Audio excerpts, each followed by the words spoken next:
গাজীপুরের শ্রীপুরে ইমাম খতিব ও উলামা মাশায়েখ সম্মেলন অনুষ্ঠিত।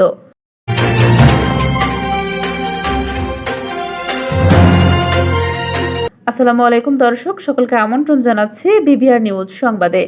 স্টাফ রিপোর্টার মনসুরুল ইসলাম মাসুমের পাঠানো তথ্যচিত্রে দেখুন বিস্তারিত।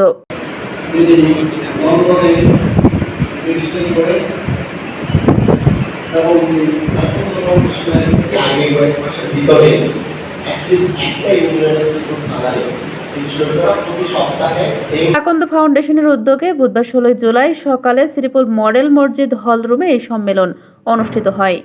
প্রধান অতিথির বক্তব্যে বাংলাদেশ জাতীয়তাবাদী ওলামা দল কেন্দ্রীয় কমিটির প্রতিষ্ঠাতা সভাপতি পীরজাদা এস.এম. মাওলানা রুহুল আমিন বলেন, পৃথিবীতে মানব সভ্যতার পরিবর্তনের জন্য অনেক আইন ও মতবাদ রচিত হয়েছে, কিন্তু কেউ শান্তি প্রতিষ্ঠা করতে পারেনি। ইনসাফ কায়েম কোরআন সুন্নাহর বিধানগুলো জনগণের সামনে তুলে ধরতে ইমাম ও খতিবদের প্রতি আহ্বান জানিয়ে বলেন, আপনারা সজাগ থাকবেন। দেশে একটি রাজনৈতিক দল ইসলামকে পুঁজি করে ধর্মপ্রিয় মুসলমানকে নানাভাবে বিভ্রান্ত করছেন।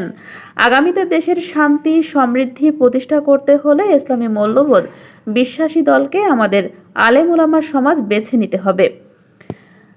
আকন্দ ফাউন্ডেশনের প্রতিষ্ঠাতা ব্যারিস্টার জাহিদ হাসান জানান, জাতির এই ক্লান্তিলগ্ন দুর্দিনে সকল ভেদাভেদ ভুলে গিয়ে সবাইকে ইসলামী বাংলাদেশি জাতীয়তাবাদী শক্তির পতাকা তলে ঐক্যবদ্ধ হতে হবে।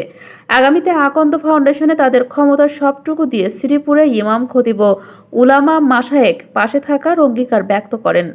আকন্দ ফাউন্ডেশনের আয়োজিত সম্মেলনে জাতীয় ইমাম খতিব উলামা মাশায়েখ সম্মেলনে ডক্টর মাওলানা মোহাম্মদ নজরুল ইসলামের সভাপতিত্বে ও মাওলানা আনোয়ার হোসেনের সঞ্চালনায় বক্তব্য রাখেন আকন্দ ফাউন্ডেশনের পৃষ্ঠপোষক লুৎফর রহমান, মাওলানা কাজী মঈনুদ্দিন, মাওলানা আবু বকর সিদ্দিক, মাওলানা হেদায়েতুল্লাহ কাশেমি, মুফতি জামাল উদ্দিন সিদ্দিকুর রহমান, মুফতি এনামুল হাসান ও বেনজিন আহমেদ।